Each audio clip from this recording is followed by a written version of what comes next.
President of the United States, Donald J. Trump.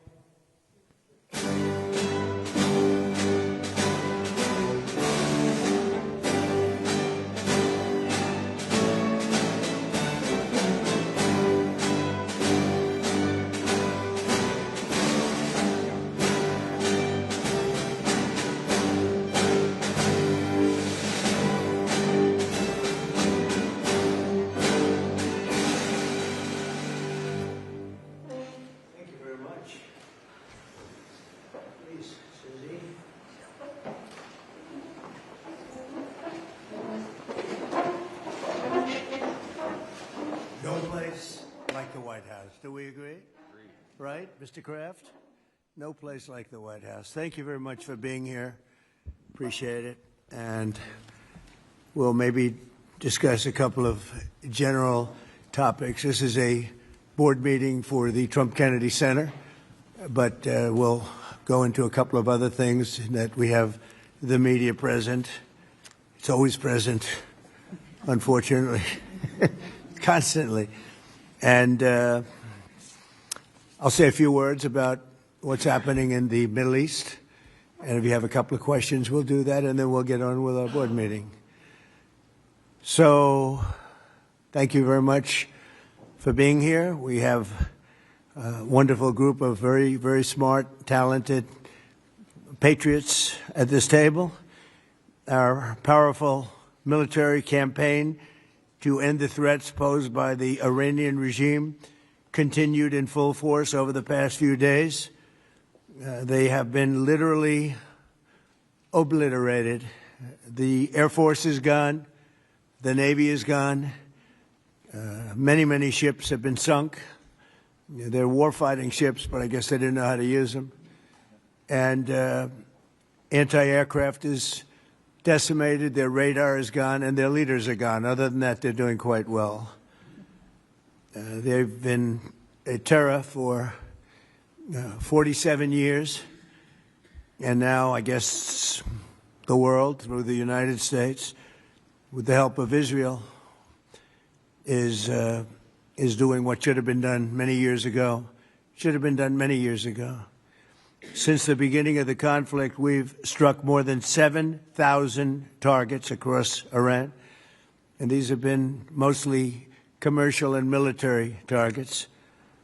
We've achieved a 90% reduction in their ballistic missile launches and a 95% reduction in drone attacks.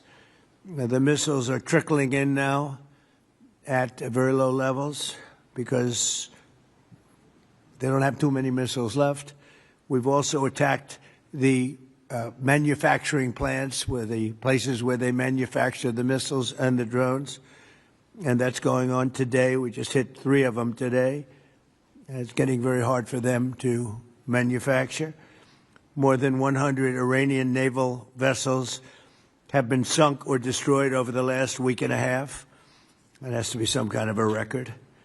Additional strikes continue to launch from all directions every single hour.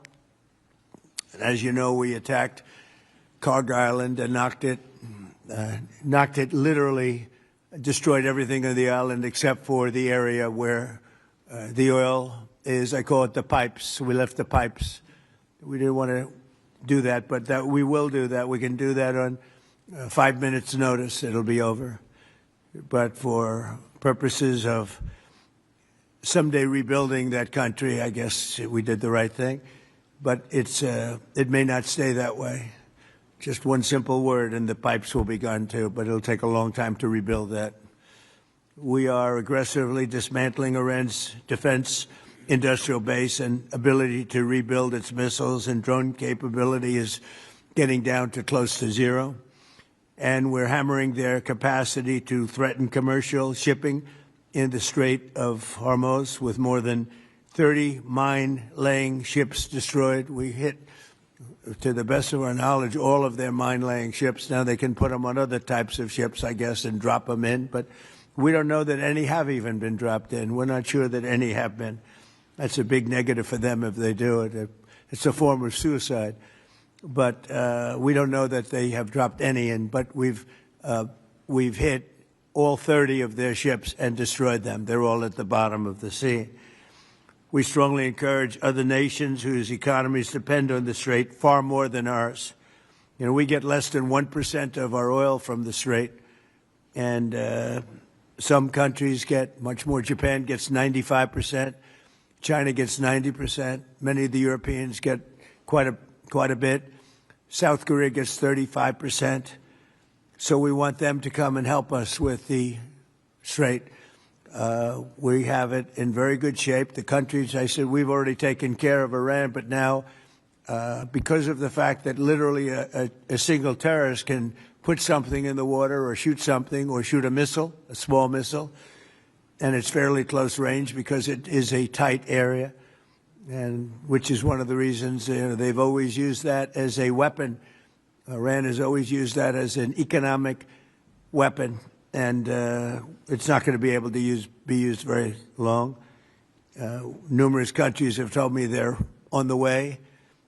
Some are very enthusiastic about it, and some aren't. Some are countries that we've helped for many, many years. We've protected them from horrible outside sources, and they weren't that enthusiastic.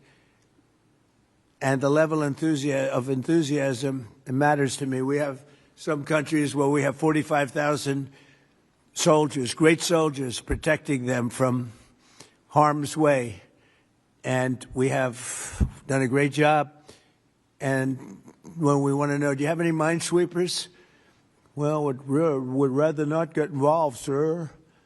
I said, for 40 years we're protecting you, and you don't want to get involved in something that is very minor. Very few shots going to be taken because they don't have many shots left. But they said, we'd rather not get involved. I just want the fake news media and everybody else to remember that that was said, because I've been a big critic of all of the protecting of countries, because I know that we'll protect them, and if we ever needed help, they won't be there for us. I've just known that for a long period of time, just like I knew about the Strait, that it would be a weapon, which I predicted a long time ago. Predicted all of this stuff. You guys were very generous in that. I predicted all of it. I predicted Osama bin Laden would knock out the World Trade Center. I made that prediction a year before he did it. I said, you better get him. He's a bad guy. I watched him be interviewed one time, and I said, that's a bad guy. You better get him. 1 year before, exactly. I wrote it in a book. You can even check. About a year before the World Trade Center came down, President Clinton actually had a shot at him, and he didn't take it. Unfortunately, I'm not blaming him for that, but he didn't take it. And he ended up knocking down the World Trade Center, but I predicted that too. I predicted a lot of things. We strongly encourage other nations whose economies depend on the Strait for blood. I mean, these people literally need it. 95% of their energy or their oil comes out of the Strait, and they should be in here very happily helping us. And it's incredible. We have such we're number one in oil by double now. We drill, baby, drill. We're double any other nation, and it's going to be soon triple any other nation. And that doesn't include Venezuela, who's been great. By the way, the relationship with Venezuela has been fantastic. Literally millions of barrels of oil are being taken out, and it's been a great help, and it's been to their great benefit. The president has done a really good job. We get along with him really well. But we've taken out millions of barrels of oil and brought to Houston and other places to the refineries. We have refineries set up specifically for that.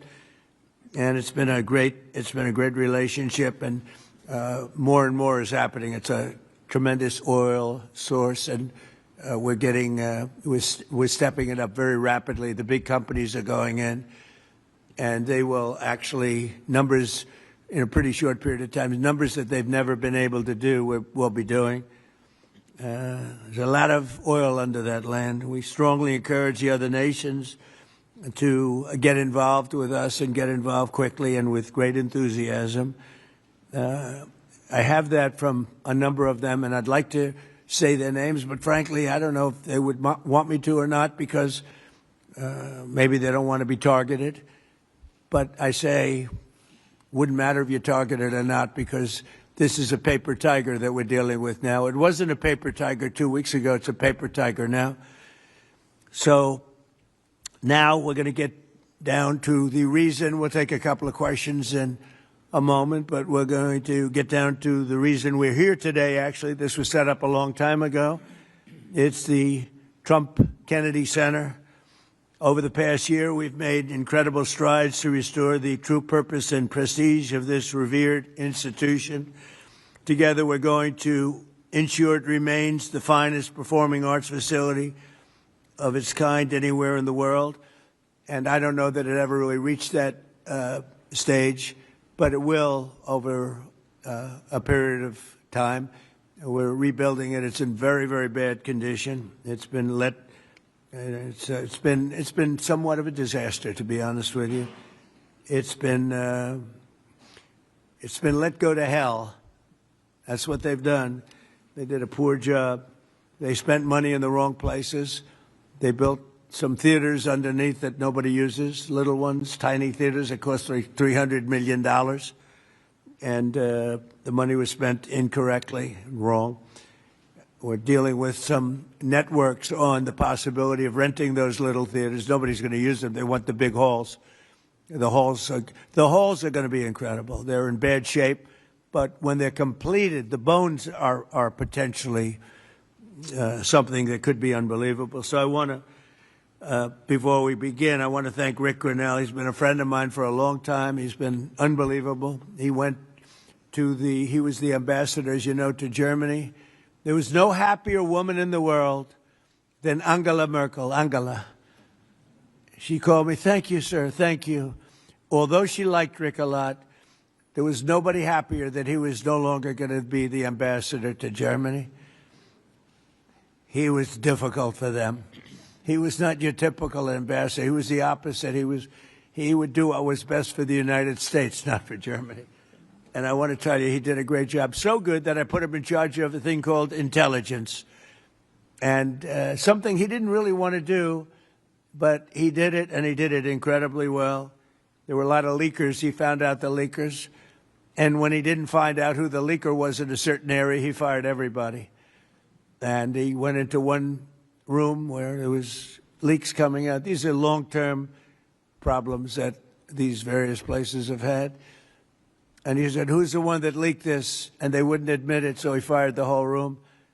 And he did a good job. I'll tell you, he was very good. And during this transition period, I asked Rick if he would run it, because we wanted to see. And if you remember when we first took it over, I didn't do it with enthusiasm. I did it because somebody had to do it.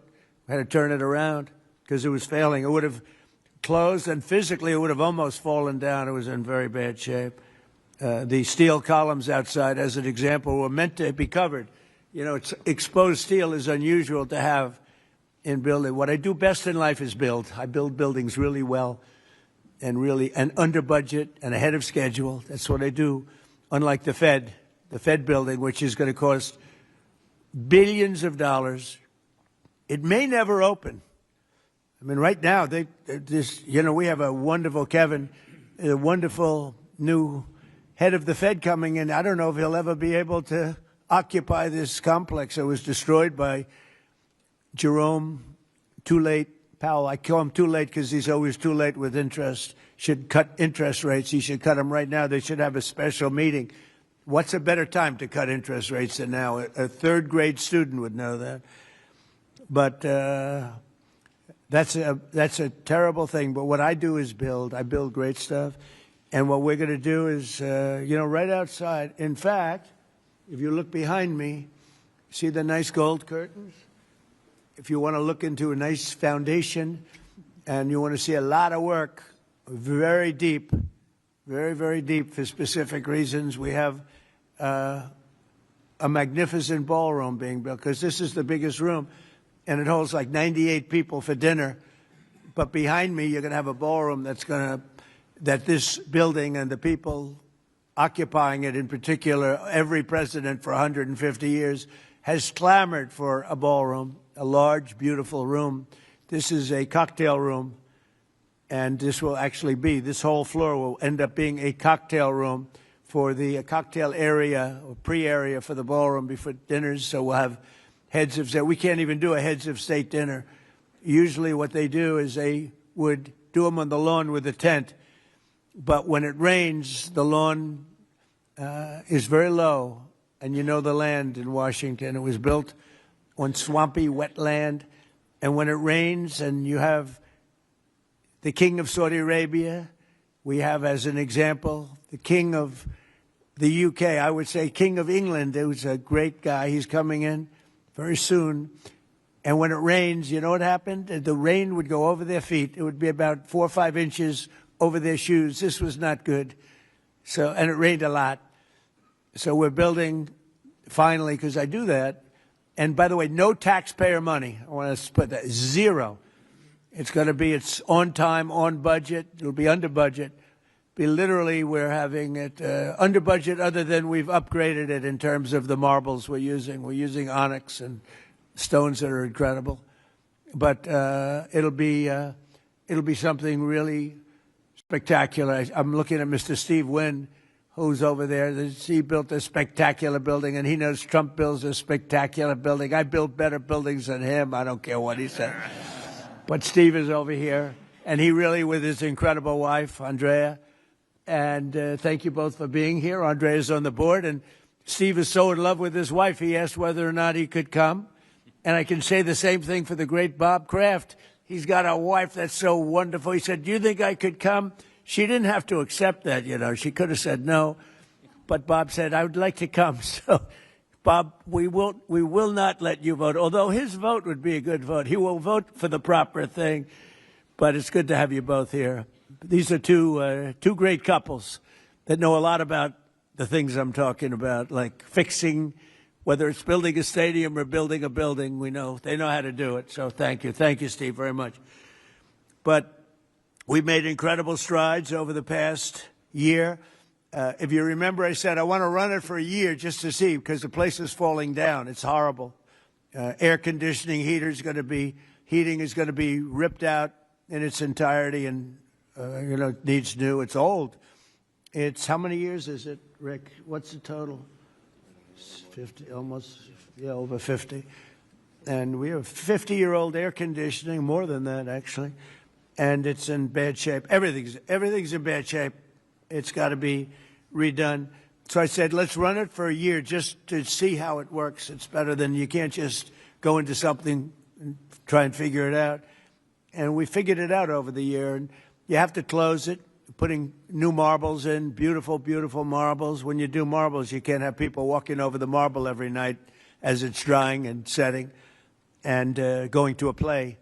So we thought the best way, what I know best in the world is construction. The best way to do it is close it, do it properly, and reopen it, have a grand reopening. And when it's finished, it's going to be far better than it was when it was originally built.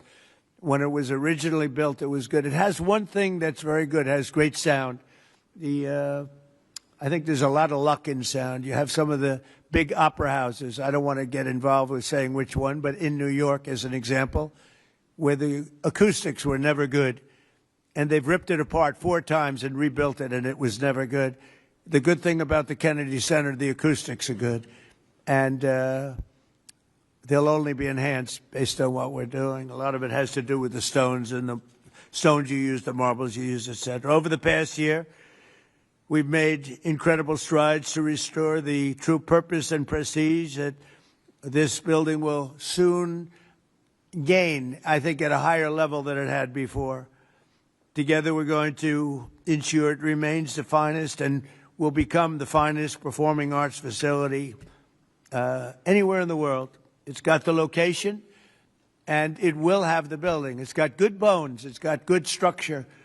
Again, they wanted to originally cover the exposed steel. It was painted a cheap gold, and we turned it into a very expensively painted white, very heavy coat of very powerful white paint meant for steel, exposed steel. A very different kind of paint, but it's almost like putting a stone over the top of it. And the color is white, shiny white, and it looks, a lot of people have commented, it looks so much better. Before they had the steel painted gold, and the gold was very cheap. There's actually never been a paint that's made that will look like gold. Steve will tell you that. You either gold leaf it or use real gold bullion, or you use a different color, Steve. Nobody's ever been able to make a gold paint that looks real. Little minor thing for the media. I'm sure you're thrilled with hearing that. But there's never been a paint. I said, someday I'm going to discover a paint where you don't have to actually use gold leaf. Gold leaf is a very, very big and expensive process, but it's a beautiful thing, but not when you use paint. So we got rid of the gold columns, which looked always terrible. They looked cheap and they looked fake, very much like the media, actually. And we took the columns and we painted them white. Before we painted them, Matt, very importantly, we structuralized them. We replaced bad steel that was very badly rusting. I mean, these are columns that are holding up a building. And we had to replace areas of columns that were actually rusted out because it was in very bad shape. It's not even describable how bad this building was, both inside and out. I want to thank Rick Grinnell, but you really did a great job, Rick, on this, and we appreciate it. I'm looking for your next venture, because he really was, there was a story he got fired. He didn't get fired. He was here for a short period of time, for a year, figuring it out with Matt and everybody else. And Matt now is going to take over, and he's a pro at construction, great at construction. And I think Matt would like to run the facility too. He's fallen in love with it. And I think he'd do a good job. But if I don't think he will do a good job, I'll say, Matt, you're fired. I'm getting somebody else. So you're under no pressure, Matt, okay? It's like Bob Kraft. If a football player doesn't perform well, typically you will fire him immediately, Bob. Do you ever let them stay around for 4 or 5 years if they're bad? Not too many times, right? So, anyway, I learned from you. So I want to thank also Attorney General Pam Bondi, who's been fantastic. I don't know, is Pam here someplace? Oh, hello, Pam. Good. She's been great. And the Speaker of the House, he's got the easiest job of anybody in government. He's got a majority of 2. I don't like to say 1 because it varies, but between 1, 2, and 3. And I think you're the only man that's ever lived that's able to be very happy about it. In fact, when we get up to 3, every once in a while we get up to 3. Actually, for a period of time, we had it up to 4, and then we had a death.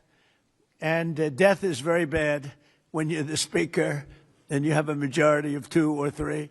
But we had a death, and then we had another death, and we had some things, and but we're looking very strong.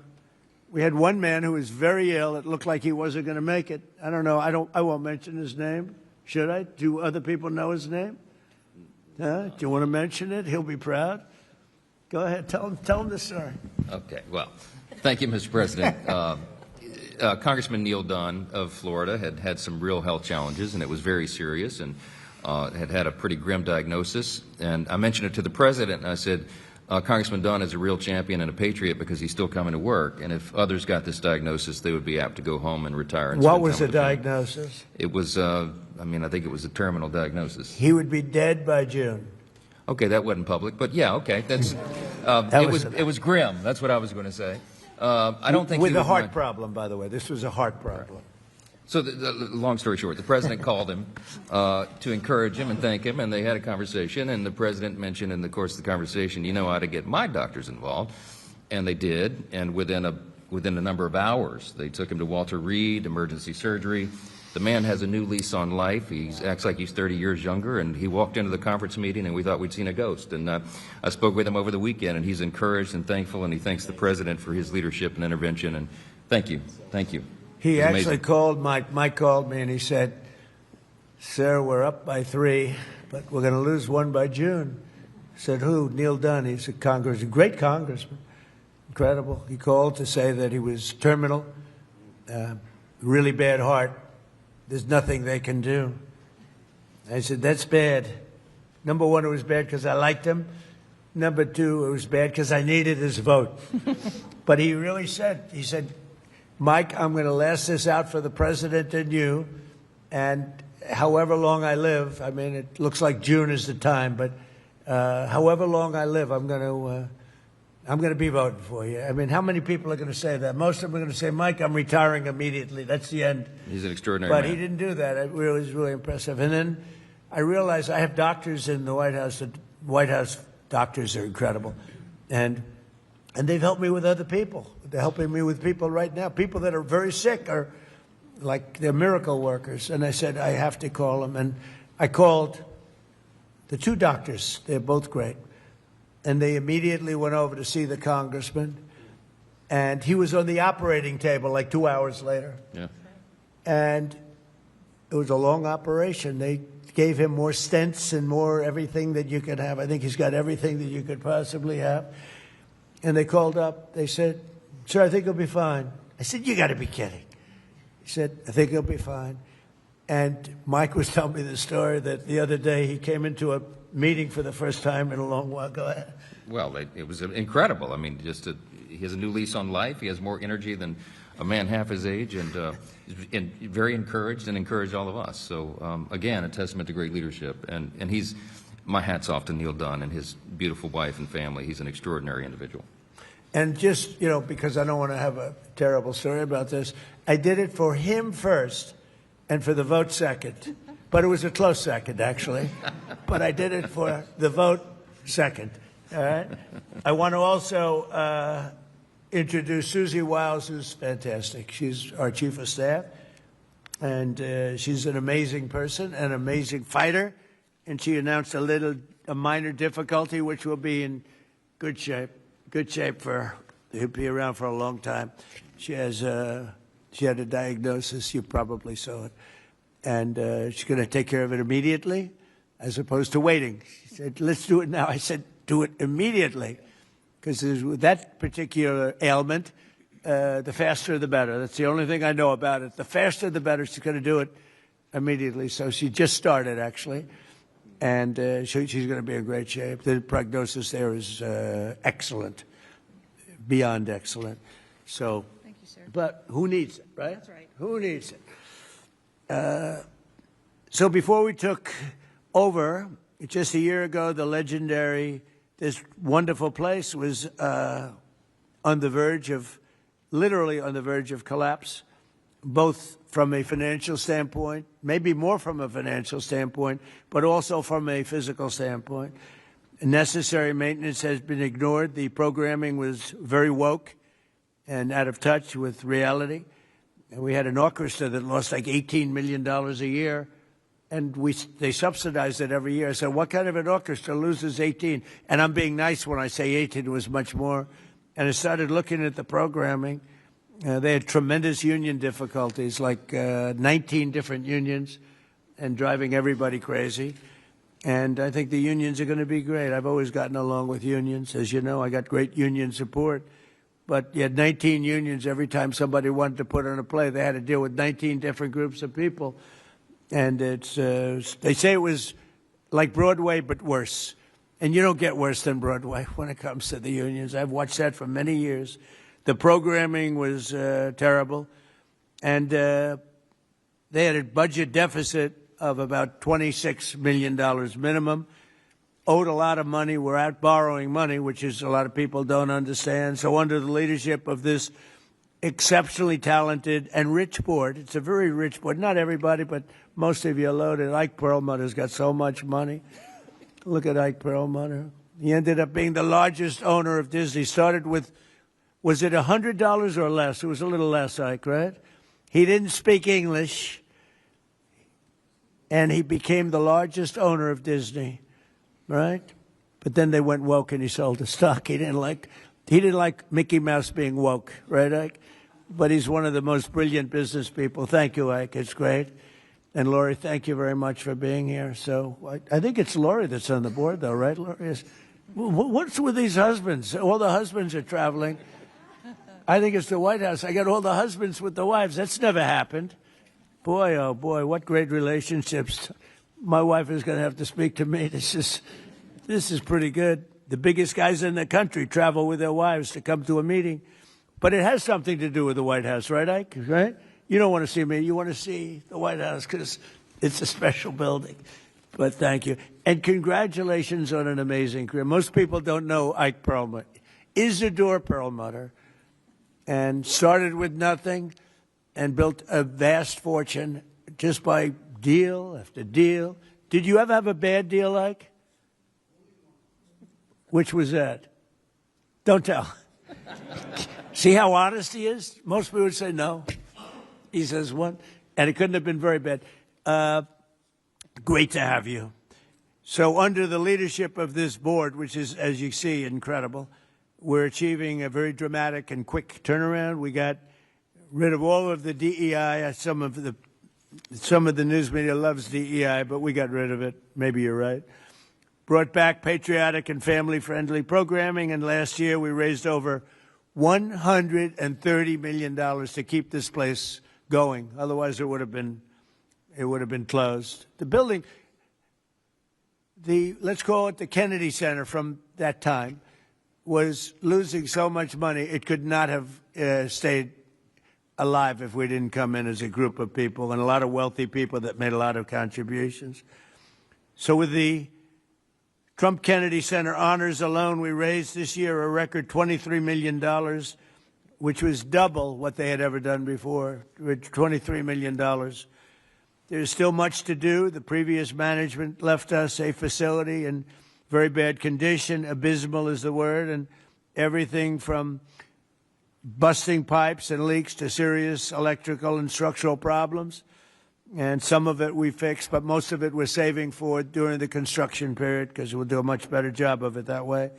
Major renovations are required to keep the facility functional, and that'll start right after July 4th. We're going to have a little bit of a celebration, not a big deal, but a little bit of a celebration on July 4th. We'll have a little party, and then after that we close or we start construction. We're fully financed. As I announced in February, after a one-year review based on input from highly respected experts and subject to board approval today, we determined, it's a little late for the board because we've already announced it, but these are minor details, but I think everybody agrees. But subject to board approval, we determined that the fastest way to bring the Trump Kennedy Center to the highest level of success, beauty, and grandeur is to cease the entertainment operations for a 2-year period of time as we complete high-quality, really high-quality construction. We've already purchased seating, as an example. We've already purchased a lot of the marbles and some of the things that are hard to get. Getting quality marble is very hard. It takes a long time. It comes from areas where it takes a long time to mine, and we're getting some of the best things you can. The marble is going to be incredible. The seats that we have, the seating is the highest level. Everything is the highest level. So this temporary closure will enable us to complete the work much faster and much higher quality. As an example, it's hard to show Shakespeare when you don't have any seats.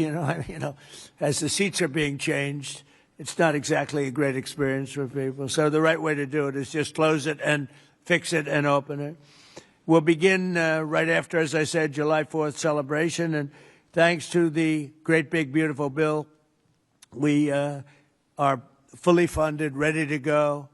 And we have tremendous amounts of money coming in from some people around the table, but also from people that are not here, but that have made very generous contributions toward the Trump Kennedy Center. People that have never given to it before and would never have given it except I asked them to give. So, Rick, I thank you very much for the job that you've done, and I'm delighted that you really are. You did a great job.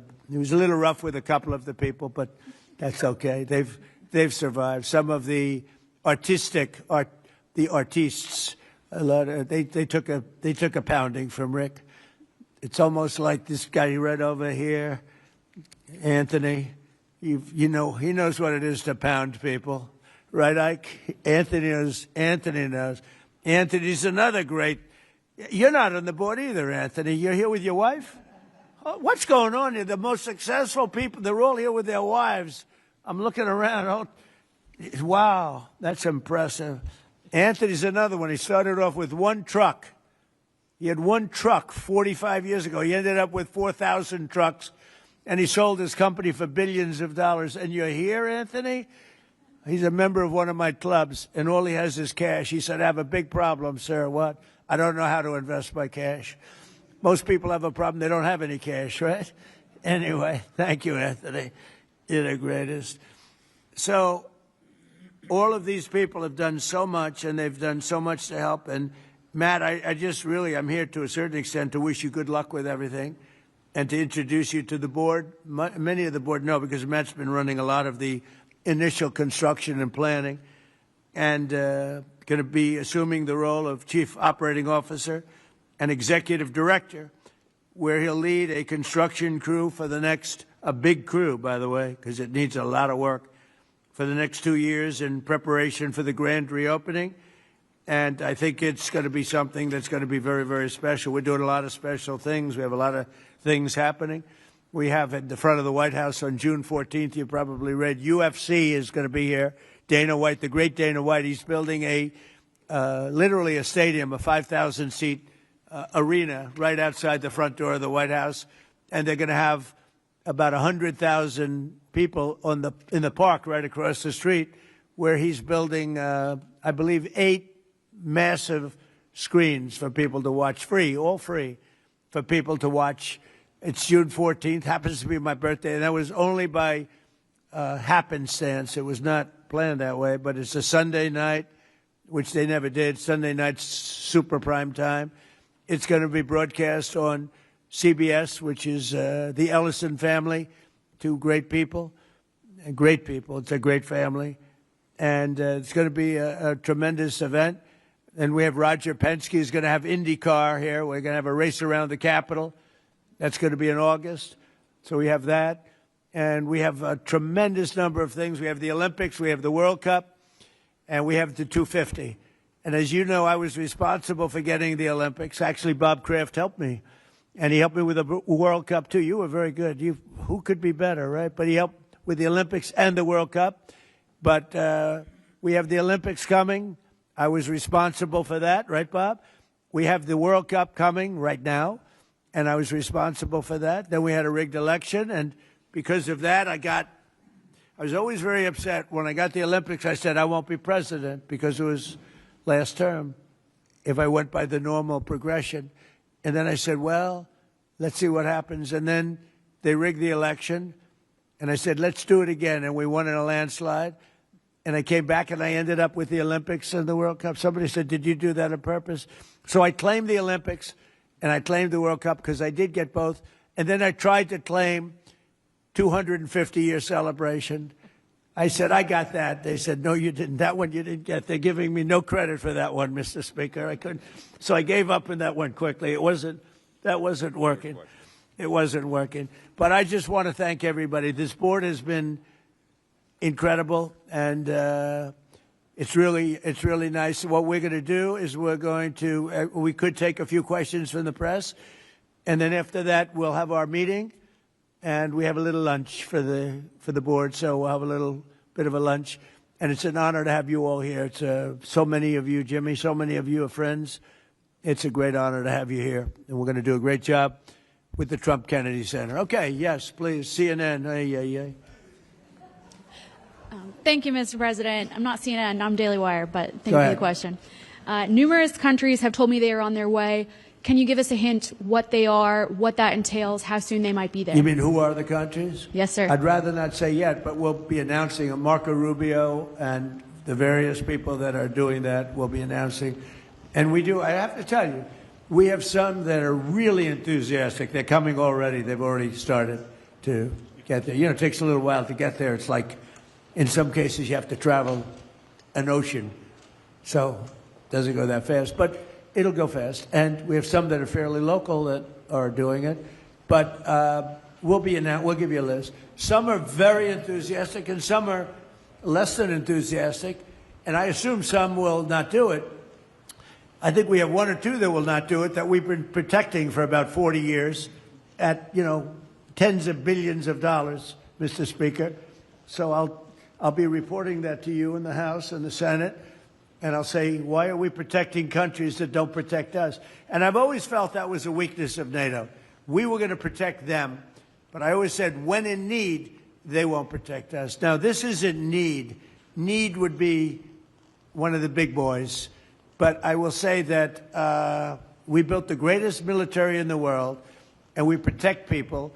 And if we need their mine boats, or if we need any piece of apparatus that they may have because of a situation that they have, they should be jumping to help us because we've helped them for years stay out of wars. Yeah, please. Thank you very much, Mr. President. Can you tell us if you have spoken with French President Macron about the coalition to reopen the Strait of Hormuz? Have you been speaking with the French President? What does that mean? Have you been speaking with the French President Macron about the coalition to reopen the Strait of Hormuz? Yeah, I have spoken to him. He's been on a scale of 0 to 10.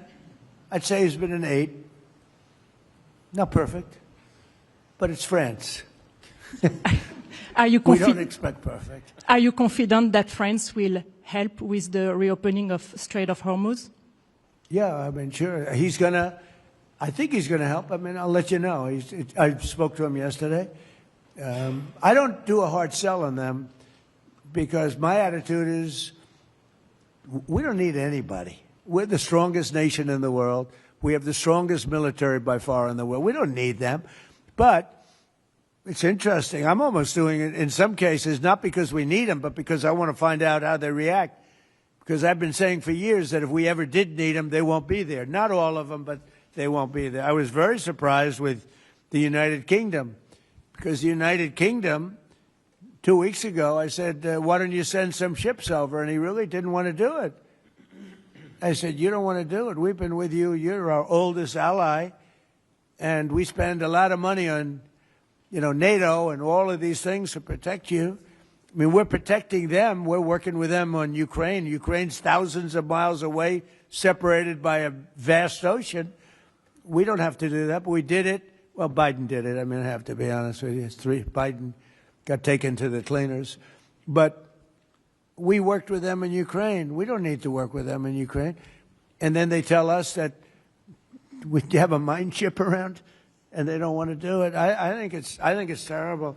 No, I was very surprised. I told him, we requested 2 aircraft carriers, which they had, and he didn't really want to do it. And then right after the war essentially ended, meaning they were obliterated, he said, I would like to send the aircraft carriers. I said, I don't need them after the war has ended and won. I need it before the war. So I was very upset not upset, I was not happy with the UK. I think they'll be involved, yeah, maybe. But they should be involved enthusiastically. We've been protecting these countries for years with NATO, because NATO is us. You can ask Putin. Putin fears us. He has no fear of Europe whatsoever. He fears the United States of America and the military that was built by me in the first term. Yeah. President, you mentioned the significant amount of oil that China derives from the Middle East. What is the status of your conversation with President Xi in terms of getting China to cooperate, in terms of making the Strait of Hormuz safe for those oil tankers? Yeah, so China is a great example. They get 91% of their oil from the Hormuz Straits, which we protected for years. And it always bothered me that we have these countries. Japan gets 95% of its from the Straits, the Hormuz Straits. And it always bothered me that we're protecting and we don't need them. We didn't need them before we started Dig We Must. Dig Me Must, that's the Trump policy of lots of oil. And we didn't use them very much. It used to be at 10%. Now it's at almost 0. We don't need oil. We have all the oil we need for ourselves. It's one of the great assets that we have. We have more than double what anybody else in terms of oil production. We're at more than double any other country. So we don't need it, but we did it. It's almost, you could say we did it out of habit, which is not a good thing to do. But we did it because we have some good allies there. We have some great Middle Eastern countries there, Israel there. So we did it for a lot of reasons. But it always amazed me that we did it. We never asked for reimbursement. And it was really there to serve other countries, not us. And by the way, we have the Sugar King. The same story. Look at that. Alfie von Hool. Alfie, thank you both very much. Huh? That's Pepe here. Pepe. Hi, Pepe. How are you? How are you? Is Alfie in the backstage? Is he sitting back there waiting for you? No? You doing all right? Pepe is a great friend of all of ours, I think, in the room. Tremendous. And we appreciate you being here. Great to have you. Thank you. Mr. President, honored. That's great. Both of you. Thank you very much. So go ahead, please. Mr. President, you've said that Iran does want to make a deal. Now, into the third week of this bombing campaign, what would that deal look like? What are the ask that you're making of the They government? want to make of a Tehran? deal. They're talking to our people. I don't know if they say that to you. Maybe they do, maybe they don't. Don't forget, they are a country that for years, I didn't know this until recently, they're a country based on disinformation. And now they're using disinformation plus AI. And that's a terrible situation. That's a terrible situation. They showed all sorts of things happening in the last 2 weeks that never happened. Between their kamikaze boats that don't exist, between blowing up the aircraft carrier, one of the great ships in the world, the Abraham Lincoln, on fire. They showed it on fire. I called the general. I said, General, what's with the Abraham Lincoln? It looks like it's burning down. No, it's not burning down. Not a bullet was ever fired at it, sir. They know better. I said, this is my first glimpse of AI and what they've done with it. They showed buildings in Tel Aviv burning to the ground, high-rises burning. They showed buildings in Qatar. They showed buildings in Saudi Arabia burning, and they weren't burning. They weren't hit. It was all AI-based. Terrible. It's terrible. And that's their only, I think that's the only thing they do well. They're negotiating, and we always talk. You know, somebody said, well, would you talk? Why would you even talk to them? I talk to everybody because sometimes good things come out of it. But I don't know if they're ready yet. They're taking a pounding. I don't know if they're ready yet. And we don't even know their leaders. Look, all of their leaders are dead, as far as we know. But they're all dead. We don't know who we're dealing with. We knocked out the first group. Then the second group met, 88 met to pick the leader because the first group was all dead. And the second group got knocked out. They're all dead. Then a third group met. I would think they're a little nervous about meeting. I don't know if they're nervous. Maybe they're not. Maybe they're crazy. If they're not nervous, then they're crazy. But we met with the next group, but we don't know who their leader is. We have people wanting to negotiate. We have no idea who they are. Yeah, please, Peter. Thanks, President Trump. What are your advisors telling you about the Ayatollah's son, the new supreme leader? What are they telling you about him? Well, it's not only them, it's you people. I mean, a lot of people are saying that he's badly disfigured. They're saying that he lost his leg, one leg, and he's been hurt very badly. Other people are saying he's dead. Nobody's saying he's 100% healthy. And he hasn't spoken because the Ayatollah would sit and he'd spew hate from a form of a throne. Not as nice as a throne. I like the English throne much better. But it was a fancy chair. But he'd spew hate from his chair. But you'd see him a lot, right? This one we haven't seen at all.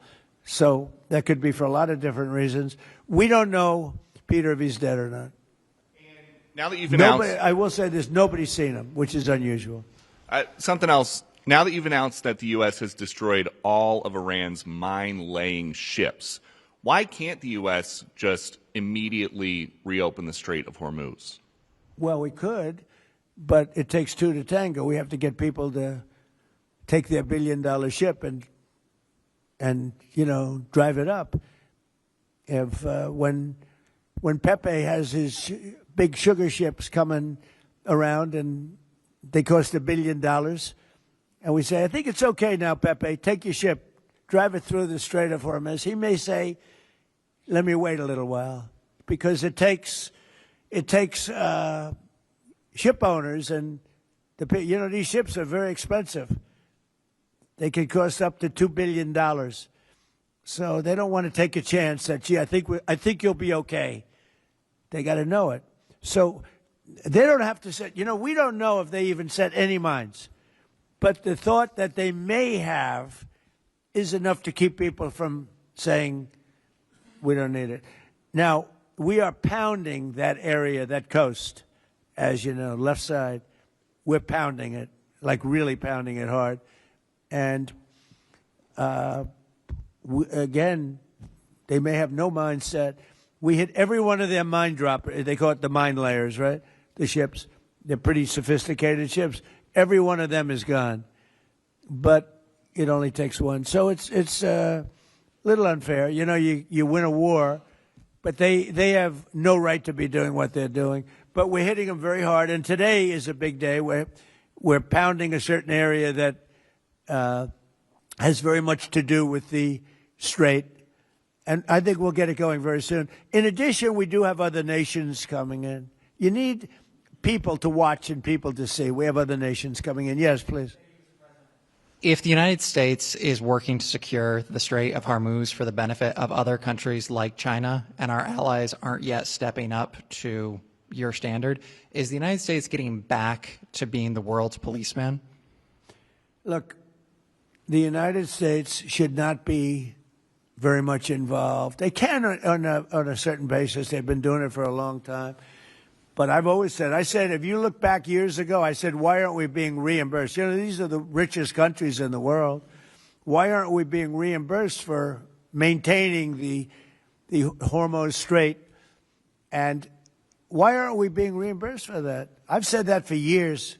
You can go back. They reported on it yesterday. I've been saying a lot of things about the Straits. Number one, I said it's the one advantage they have, but that's a suicidal advantage because they kill themselves more than they kill the rest of the world.